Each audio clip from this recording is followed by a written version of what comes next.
चौथी चीज़ ये हो जाती है। पांचवी चीज़ आप ये समझ लीजिए कि इसके अंदर जो रूल है, किस रूल की वजह से ये कॉन्ग्रेंट हुए हैं, आपको वो लिखना होगा। जैसे कि वो ट्रिपल एस कॉन्ग्रेंस रूल से है, या फिर side angle side congruence rule से है, या आरएचएस से है, या एंगल एंगल साइड से है, या साइड एंगल साइड से है, किस रूल से है। पांचवी चीज़ आप ये ध्यान रखेंगे। जो sixth thing which you need to remember, you must remember, is the symbolic form. जो ये सिम्बलिक फॉर्म आई है ये कैसे होगी, ये आपको याद रखनी पड़ेगी अच्छे तरीके से। हेलो ब्रिलियंट्स, अभी हम कर रहे हैं 7th क्लास के लिए NCERT मैथ। चैप्टर नंबर है ये 7 और चैप्टर का नाम है कॉन्ग्रेंस ऑफ ट्रायंगल्स। ट्रायदीज है पेज नंबर 140 का, और इस ट्रायदीज का हम अभी यहाँ पर फर्स्ट पार्ट ही करेंगे। तो एक बार इस क्वेश्चन को पढ़ कर के समझते हैं कि इसमें आखिर दिया क्या हुआ है और हमें क्या करना है, और जो बातें आपको बताई जाएगी वो अच्छे से आप ध्यान रखेंगे, क्योंकि कॉन्ग्रेंसी के लिए उन 4-5 चीज़ों का अच्छे से ध्यान में रखना ज़रूरी है। जो भी चीज़ें बताई जाए प्लीज़ वो ध्यान से सुनिएगा और उसी को फॉलो कीजिएगा। अभी क्वेश्चन पढ़ते हैं। क्वेश्चन में है इन द फिगर 7.14, ये फिगर है जिसमें कि यहाँ पर टोटल 4 पेयर्स दे रखे हैं ट्रायंगल्स के। In figure 7.14 lengths of the sides of triangles are indicated.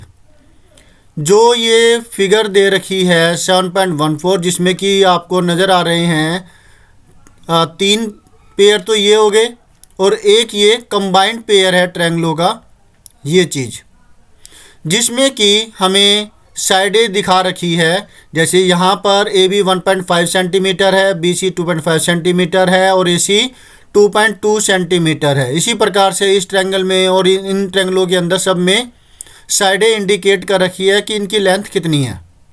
ठीक है, अब आपको क्या करना है, by applying the triple S congruence rule state which pairs of triangles are congruent. Triple S congruence rule मतलब कि side side side.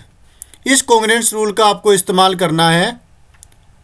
Side, oh spelling mistake, side and side, इसका आपको इस्तेमाल करना है। ट्रिपल एस कॉन्ग्रेंसी रूल कहते हैं इसको। और फिर आपको बताना है कि कौन कौन से ट्रायंगल्स यहाँ पर कॉन्ग्रेंट है। ठीक है, क्लियर हो गया? Good, okay. अब आगे है in case of congruent triangles right the result in symbolic form. अगर ये ट्रायंगल्स कॉन्ग्रेंट हो तो इसको सिम्बलिक फॉर्म में लिखना है। सिम्बलिक फॉर्म जैसे कि ये ऐसे, ये लिखी हुई है, ठीक है ना, इसको ऐसे लिखना है। तो ये एक जो ज़रूरी चीज़ है, बच्चे ना ऐसे ही रैंडमली कुछ भी लिख देते हैं जो कि गलत होता है। रैंडमली नहीं लिखना, एग्जैक्ट जो पॉइंट है कि कौन सा पॉइंट किसके कोरस्पॉन्डिंग में है दूसरे ट्रायंगल के अंदर, वो आप ज़रूर इसमें अच्छे से समझ करके ही कीजिएगा। ठीक है, तो चलिए अपने सॉल्यूशन की तरफ बढ़ते हैं। Let us do.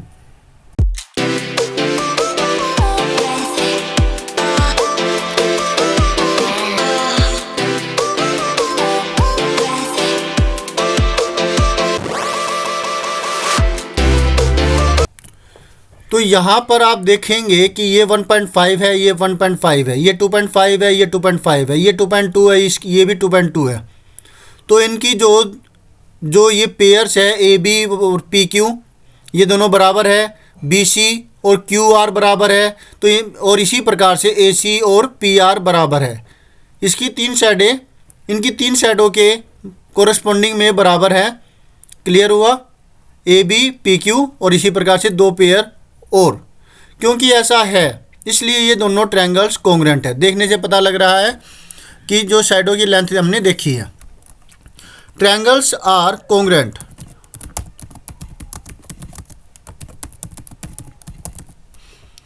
Triangles congruent है, तो अब हम क्या करेंगे, दोनों ट्रायंगलों के जो नाम है वो लिखेंगे। पहले तो आप कैसे भी रैंडमली लिख लीजिए। तो पहले हमने ट्रायंगल लिख लिए, दोनों ट्रायंगलों के नाम लिख लिए। अब आपको ध्यान रखना है कि इसकी जो लेफ़्ट हैंड साइड जो है, अभी हम लिखने वाले हैं, लेफ़्ट हैंड साइड में लिखेंगे ए बी सी के पार्ट और राइट हैंड साइड में लिखेंगे पी क्यू आर के पार्ट्स। मतलब इसमें देखिए आप ए बी 1.5 है और पी क्यू भी 1.5 है, तो ए बी बराबर में पी क्यू बराबर है 1.5 सेंटीमीटर। इसका कारण भी आपको लिखना होगा गिवन, ठीक है। और फिर आप लिखेंगे दूसरा pair B C Q R के बराबर है, बी सी बराबर है क्यू आर के 2.5 सेंटीमीटर। इसका कारण क्या होगा कि ये भी गिवन है। इसी प्रकार से ए सी बराबर है पी आर के जो कि है 2.2 सेंटीमीटर, ये भी है गिवन, ठीक है। तो ये तीनों पेयर हमने लिख दिए और इनके रीजन भी हमने लिख दिए। याद रहे, फिर से कह रहा हूँ कि आपको इक्वल के लेफ़्ट हैंड साइड में हर एक पेयर में आपको लिखना है इस ट्रायंगल की जो साइडें या एंगल जो भी है वो, और इक्वल के राइट हैंड साइड में आप लेंगे इस ट्रायंगल की साइडें या एंगल्स जो भी दे रखा होगा वो। फिर आपको ध्यान रखना है कि आपको हर एक का एक कारण लिखना है कि वो गिवन है या फिर आपने प्रूव किया है या फिर वो कुछ भी कारण से, भाई वर्टिकल अपोजिट एंगल है या फिर कॉमन साइड है, ये आपको कारण ज़रूर लिखने हैं, ठीक है। इसके बाद जो आप नेक्स्ट थिंग इसमें ध्यान देंगे वो होगा इसकी कॉन्ग्रुएंसी का लिखना। Is that clear? कॉन्ग्रुएंसी का मतलब कौन से कॉन्ग्रुएंट रूल से ये कॉन्ग्रुएंट हो रही है triangles, bye triple S congruency rule. वैसे तो हम लिख देते हैं कॉन्ग्रुएंसी रूल, मैंने कहीं पे भी नहीं देखा ये कि कहीं पे लिख रखा हो कि कॉन्ग्रुएंसी है, तो यहाँ कॉन्ग्रुएंस लिखा हुआ है, हम कॉन्ग्रुएंस लिख देते हैं। कॉन्ग्रुएंस रूल, जैसे कि अब यहाँ पर हमें पहले तो ट्रायंगल, जो पहले वाला ट्रायंगल है वो कैसे भी लिख दीजिए, नो प्रॉब्लम। लेकिन जब दूसरा ट्रायंगल लिखेंगे तो ज़रा ध्यान से, उसके लिए आपको क्या करना है, ये दो पेयर आपको लेने हैं, ठीक है। अब यहाँ पर आपको ज़रा ध्यान से समझना है, सिर्फ आपको दो पेयर्स ही लेने हैं और फिर आपको इनमें से कॉमन निकालना है। लेफ्ट हैंड साइड में कौन से कॉमन है, ज़रा देखिए, यहाँ पर बी आ रहा है ना, और यहाँ पर आ रहा है क्यू। तो इसका मतलब ये फाइनल हो चुका है कि ए बी सी के अंदर बी का corresponding point P Q R में क्यू होगा, क्योंकि यहाँ पर 3 प्लेस होगी 3 पॉइंटों के लिए, इसलिए यहाँ पर मैंने लिखा बी का क्यू, राइट।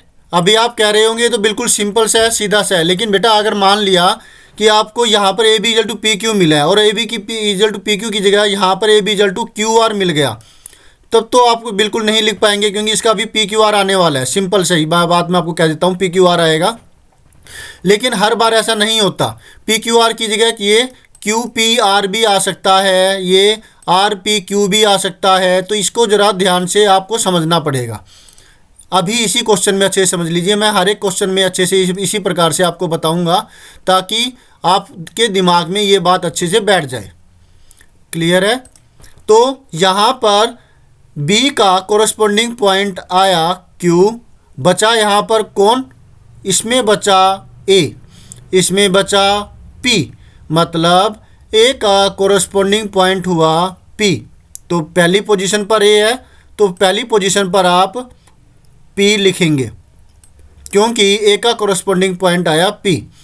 इसी प्रकार से दूसरे केस में यहाँ पर नीचे वाले में यहाँ पर C है और यहाँ पर R है, तो C का कोरस्पॉन्डिंग पॉइंट जो C थर्ड पोजीशन पर है, पहली पोजीशन, दूसरी पोजीशन, तीसरी पोजीशन, तो यहाँ पर तीसरी पोजीशन पर आएगा C का कोरस्पॉन्डिंग पॉइंट R, तो PQR यहाँ आ गया। ऐसा आप हर उस केस में करेंगे जब भी कभी आपको ऐसे ट्रायंगल मिले। ये तो सीधे सीधे मिल गए, क्योंकि एक तो सीधा सा देंगे ना ताकि बच्चों को अच्छे से समझ में आए, बाकी फिर टेढ़े मेढ़े भी उन्होंने दिए हैं और आगे देंगे भी, टीचर्स भी देते हैं।